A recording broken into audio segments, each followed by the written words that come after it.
Bismillahirrahmanirrahim. Assalamualaikum warahmatullahi wabarakatuh. Dalam video kali ini, kelompok kami diberikan kesempatan untuk memaparkan presentasi dengan judul Konsep Islam tentang Negara dan Pemerintahan dalam mata kuliah Pendidikan Agama Islam yang diampu oleh Bapak Ridwan Effendi dan kami dari kelompok 11 yang beranggotakan Kamal, saya sendiri, dan Amalia Vitasari. Dalam judul kali ini, kita akan membahas 3 topik pembahasan yang seperti dapat dilihat dalam layar. Untuk materi yang pertama adalah universalitas nilai politik dengan lokalitas dan temporalitas praktik politik.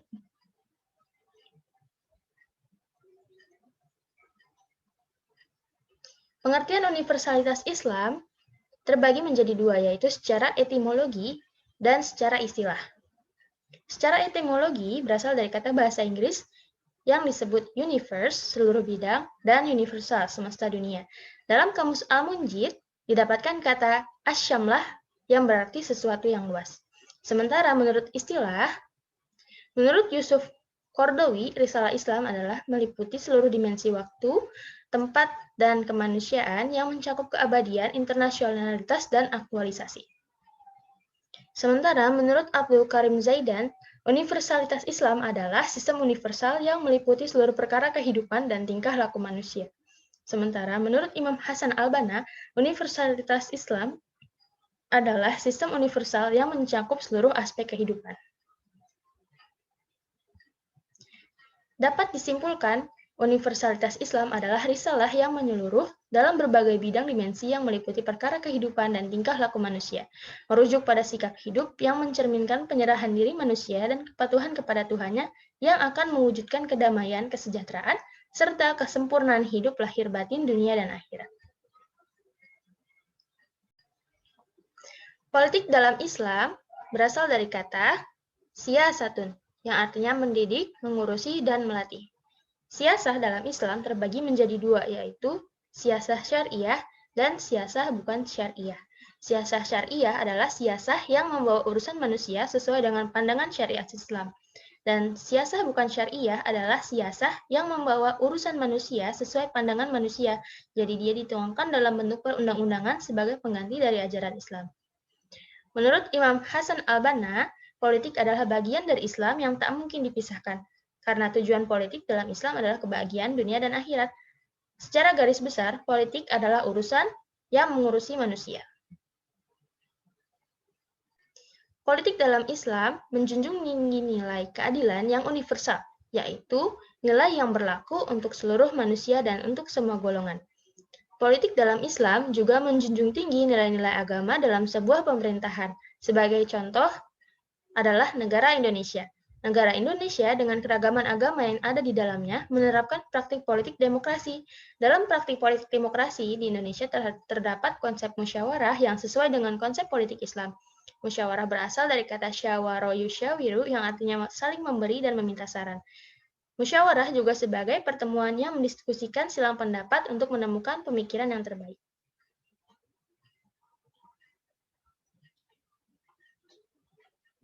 Terdapat 4 prinsip politik yang menjadi titik temu antara Islam dan demokrasi, yaitu prinsip keadilan, prinsip kebebasan, prinsip persamaan, dan prinsip hak asasi manusia. Yang pertama adalah prinsip keadilan, di mana mampu menegakkan keadilan dalam perbuatan dan perkataan, dan dapat menyelesaikan perselisihan dengan mengedepankan musyawarah. Terdapat dalam surat Al-Baqarah ayat 177. Yang kedua adalah prinsip kebebasan, di mana prinsip ini menghormati nilai kemanusiaan, bebas memilih kebaikan atau keburukan, serta dapat bertanggung jawab. Tapi bukan berarti dapat menggunakan kebebasannya secara semena-mena, tetap dibatasi dalam nilai agama dan sosial.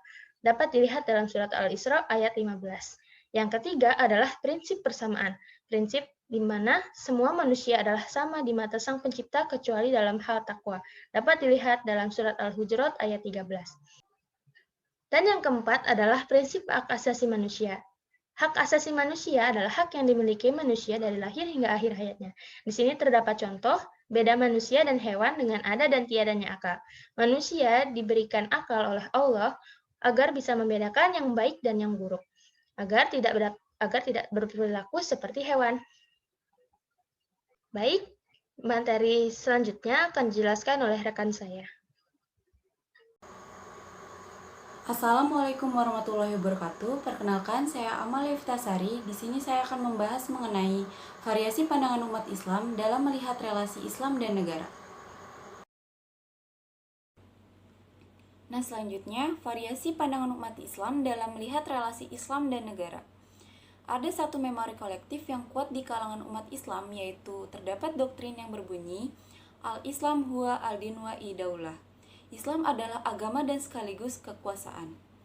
Implikasi dari hubungan ini antara agama dan negara, antara aspek ritual dan politik, sangat erat kaitannya bahkan tidak bisa dipisahkan. Aspek hukum menyentuh ke semua aspek sosial dan politik. Sejak Nabi Muhammad SAW sampai sekarang, kenangan tentang Madinah, tempat di mana Nabi mulai memetik kesuksesan dalam dakwah dan membangun masyarakat yang sangat kuat. Meskipun Islam diyakini memberi pedoman bagi segala aspek kehidupan, khususnya mengenai ketatanegaraan dan politik, ternyata hubungan antara agama dan negara dalam Islam sangat polyinterpretable, kaya penafsiran. Dalam Islam, pemikiran politik mengenai hubungan Islam dan negara ternyata masih menjadi perdebatan yang hangat di kalangan para ahli. Persoalan mengenai hubungan Islam dengan berbagai gagasan yang sekaligus membuat banyak perbedaan. Tokoh di antara mereka adalah Al-Farabi, Al-Bakhilani, Al-Ghazali, Ibnu Khaldun, Ibnu Taimiyah, Hasan al-Banna, Syed Qutb, dan tokoh lainnya. Menurut Thohir, pada masa Orde Baru di Indonesia contohnya, permasalahan mengenai hubungan antara agama dengan negara menjadi polemik karena berhubungan dengan ideologi Pancasila. Hal tersebut dapat terjadi karena beberapa masyarakat Indonesia menganggap bahwa kelompok Islam memiliki niat untuk menggantikan Pancasila dengan ideologi Islam. Menurut Zapurkan, menyatakan secara garis besar, paling tidak ada 3 paradigma pemikiran tentang hubungan agama dan negara. Pertama, paradigma sekularistik, kedua, paradigma formalistik, ketiga, paradigma substansialistik.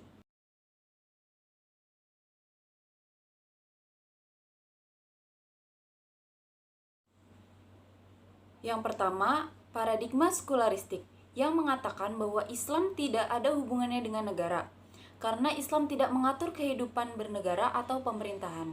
Ali Abdul Ar-Razik menjelaskan pandangannya dengan beberapa prinsip.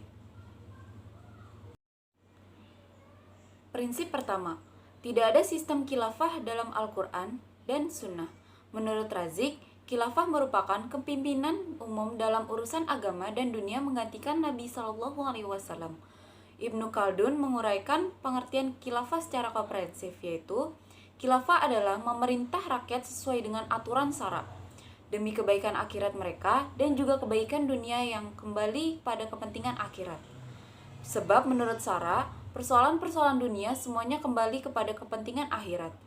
Khilafah dengan demikian hakikatnya adalah menggantikan pembuat syara atau saib al-syara dalam menjaga eksistensi agama dan sistem politik dunia.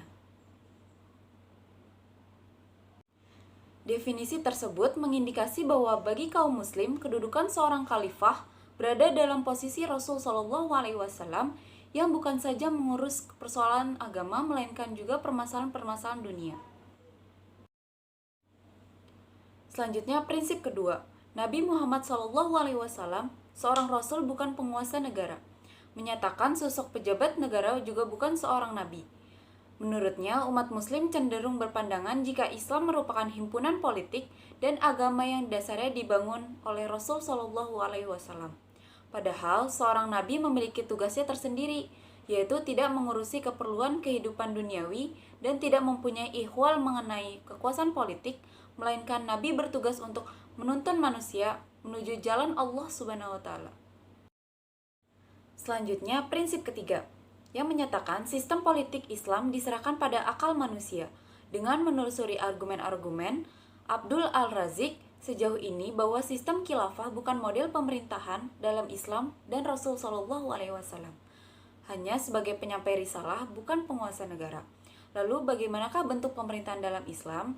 Dalam perspektif Abdul Al-Razik, persoalan politik atau pemerintahan merupakan salah satu tujuan duniawi yang diserahkan oleh Allah Subhanahu wa taala kepada akal manusia. Allah mengizinkan manusia mengurusnya sesuai petunjuk akal, ilmu pengetahuan, kepentingan, selera, serta orientasi mereka. Kebijaksanaan Allah Subhanahu wa taala ini dimaksudkan agar manusia tetap berada dalam keanekaragaman. Dalam Al-Qur'an memang terdapat istilah ulil amri yang secara umum berarti ketaatan kepada pemimpin. Misalnya dalam surat An-Nisa ayat 59. A'udzu billahi minasyaitonir rajim. Bismillahirrahmanirrahim. Ya ayyuhalladzina amanu atiiullaha wa atiiur rasula wa ulil amri minkum. Fa in tanaza'tum fi syai'in farudduhu ilallahi wa rasul. Waraduhu ilallahi wa rasuli in kuntum tu'minuna billahi wal yaumil akhir. Dzalika khairu wa ahsanu ta'wila. Artinya, wahai orang-orang yang beriman, taatilah Allah dan taatilah Rasul Muhammad dan ulil amri, pemegang kekuasaan di antara kamu. Kemudian jika kamu berbeda pendapat tentang sesuatu, maka kembalikanlah kepada Allah, Al-Quran dan Rasul sunnahnya, jika kamu beriman kepada Allah Subhanahu wa taala dan hari kemudian. Namun istilah ulil amri dalam ayat tersebut bagi Abdul Ar-Razik tidak mengandung dalil yang cocok untuk diterapkan bagi wajibnya kekhilafahan. Kandungan maksimal dari istilah tersebut yakni adanya keharusan bagi kaum muslimin untuk memiliki sekelompok orang yang dapat dijadikan rujukan bagi persoalan-persoalan yang mereka hadapi. Itulah makna yang lebih luas, lebih kaya, dan lebih umum daripada hanya arti khilafah. Nah, yang kedua ada paradigma formalistik yang mencakup bahwa Islam adalah agama yang paripurna, yang mencakup segala-galanya termasuk masalah negara atau sistem politik. Menurut Zalpurkan, menyatakan aspek politik yang hendak menjadikan Islam sebagai pondasi pemerintahan dalam segala dimensinya inilah yang ditampilkan oleh gerakan Ikhwanul Muslimin di Mesir dan mempunyai pengaruh yang cukup luas bagi umat Islam di berbagai belahan dunia. Secara sederhana, dapat dikatakan bahwa gerakan Ikhwanul Muslimin merupakan gerakan politik, yakni gerakan yang menuntut perbaikan dari dalam terhadap pemerintah, meluruskan persepsi yang terkait dengan hubungan umat Islam terhadap bangsa-bangsa lain di luar negeri, mendidik bangsa agar memiliki kemuliaan dan menjaga identitasnya. Ungkapan tersebut menjelaskan pula bahwa aspek politik berkaitan dengan apa yang berhubungan dengan pemerintah, tata negara, dan hubungan antara pemerintah dan rakyat. Demikian juga hubungan antara negara dengan penjajah dan permasalahan yang terkait. Dengan kata lain, politik adalah upaya memikirkan persoalan internal dan eksternal umat Islam. Ketiga ada paradigma substansialistik yang menolak pendapat bahwa Islam mencakup segala-galanya dan juga menolak pandangan bahwa Islam hanya mengatur hubungan antara manusia dan penciptanya semata. Menurut paradigma ini, seperangkat asas dan nilai mengenai kehidupan masyarakat termasuk sistem pemerintahan telah dimiliki agama Islam. Menurut Zalpurkan, menyatakan dalam perspektif Muhammad Abduh, hakikatnya pemerintahan Islam tidak bersifat keagamaan, tetapi betul-betul bersifat keduniawian. Pemerintahan Islam bersifat keduniawian ini karena pemerintahannya didasarkan atas demokrasi kedaulatan manusia yang dijunjung tinggi. Manusia memiliki kebebasan memperoleh hak dalam kehidupannya yang telah diatur oleh pemerintahan negara, seperti kebebasan dalam mengutarakan pendapat. Islam bukan hanya sekedar agama saja, tetapi Islam memiliki kaidah-kaidah yang mengatur hubungan antar umatnya. Nah, hubungan antar umat inilah yang menjadi tugas dari seorang pemimpin negara dan jajaran pemerintahannya. Pemimpin negara dipilih dan juga dapat diberhentikan oleh rakyat. Maka pemimpin inilah yang bertanggung jawab atas rakyatnya. Nah, para pemuka agama juga telah mencari berbagai usaha dalam eksplorasi konsep tentang relasi agama dan negara. Hal tersebut pada dasarnya memiliki tujuan tertentu, seperti untuk menemukan idealitas Islam tentang negara dan untuk melakukan idealisasi dari perspektif Islam terhadap proses penyelenggaraan negara. Menurut Edi Gunawan, menyatakan dalam memahami hubungan agama dan negara, ada beberapa konsep hubungan agama dan negara menurut beberapa aliran atau paham, yaitu pertama ada paham teokrasi, yaitu yang menyatakan hubungan agama dan negara digambarkan sebagai dua hal yang tidak dapat dipisahkan. Yang kedua ada paham sekuler, yaitu menyatakan jika hubungan negara dan agama adalah terpisah dan beda. Keduanya tidak memiliki hubungannya. Yang ketiga ada paham komunis, yaitu yang menjadikan materi sebagai nilai tertinggi pada suatu negara. Menurut Edi Gunawan juga, menyatakan hubungan agama dan negara dapat digolongkan menjadi dua, yaitu hubungan antagonistik dan hubungan akomodatif. Hubungan antagonistik ini adalah negara menduga jika Islam memiliki kekuasaan yang memungkinkan untuk menyaingi keberadaan negara. Sedangkan hubungan akomodatif adalah antara negara dengan agama memiliki hubungan yang saling melengkapi. Itu saja yang bisa saya sampaikan. Untuk materi selanjutnya yaitu mengenai rekonstruksi konsep politik nasionalis religius yang akan dibahas oleh Kamal.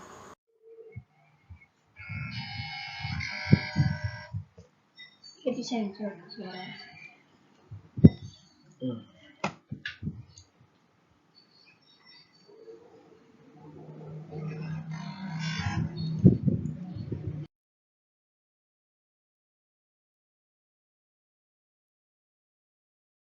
Sudah mengizinkan. Assalamualaikum, nama saya Kamal. Di sini saya akan menjelaskan bagian nasionalisme religius. Jadi pertama, apa itu nasionalisme religius? Nasionalisme religius merupakan bentuk lain dari nasionalisme yang lain. Tetapi perbedaannya di sini negara memperoleh legitimasi politik dari persamaan agama. Nah, apa maksudnya itu? Kita ambil contoh dari Indonesia. Kita, Indonesia, hanya bisa berdiri karena semua bangsa di Indonesia dan semua agama di Indonesia bersetuju, yaitu bebas dari penjajahan Belanda dan Jepang. Semacam itu pengertiannya. Di sini juga terkadang nasionalisme religius merupakan campuran dengan nasionalisme lokal. Nah, kita ambil lagi contohnya dari Indonesia, Pancasila. Pancasila kan merupakan nasionalisme lokal. Bisa dilihat dari semboyannya itu Bhinneka Tunggal Ika. Berbeda-beda tapi tetap satu juga. Sama dengan Indonesia yang suku-sukunya bermacam-macam tetapi kita tetap satu juga. Dan kemudian bagian sejarah Islam dengan nasionalisme religius. Jadi kita kaum muslimin selama 10 abad lebih belum begitu mengenal dengan paham nasionalisme. Tapi ini semua berubah saat Perang Dunia Pertama, saat negara barat mulai mengirim utusan untuk menyebarkan nasionalisme dan patriotisme untuk mengalahkan kerajaan Ottoman.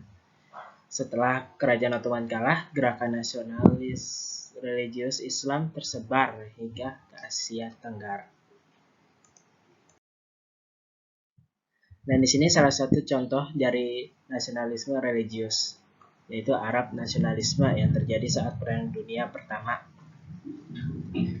Arab nasionalisme merupakan gerakan politik nasional religius yang bertujuan melepaskan diri dari kerajaan Ottoman yang dipercayai telah melenceng dari ajaran Islam dan terpengaruhi oleh Barat, serta mendirikan negara persatuan Arab yang bernama Liga Bangsa. Ini serem deh beneran tuh. Coba lihat ya. Dan di sini juga salah satu nasionalisme religius yang terjadi di Turki.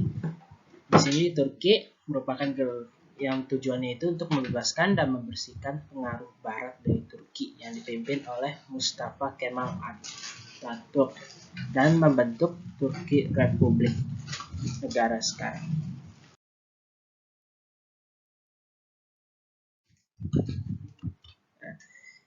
Kemudian konsep nasionalis religius yang berkembang di Indonesia.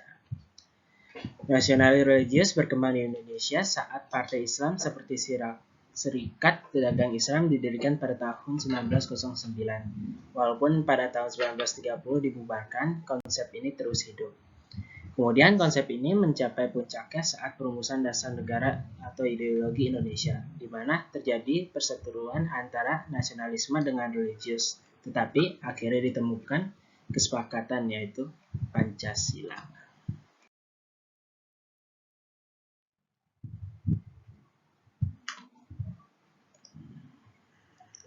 Nah, apa hubungannya Pancasila dengan Islam? Nah, yang pertama yaitu ketuhanan Maha Esa. Seperti yang Anda tahu, ini dibahas pada Al-Quran Surat Al-Ikhlas ayat 1 yang mengajarkan konsep Tauhid.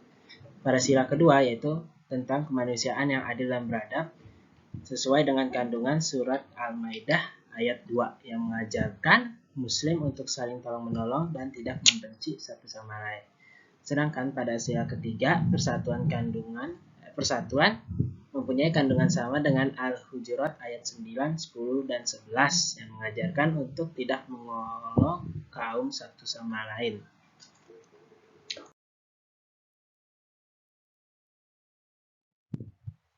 Kemudian pada sila keempat yaitu kepimpinan yang dipimpin oleh hikmah, kebijaksanaan, permusyawaratan dalam perwakilan.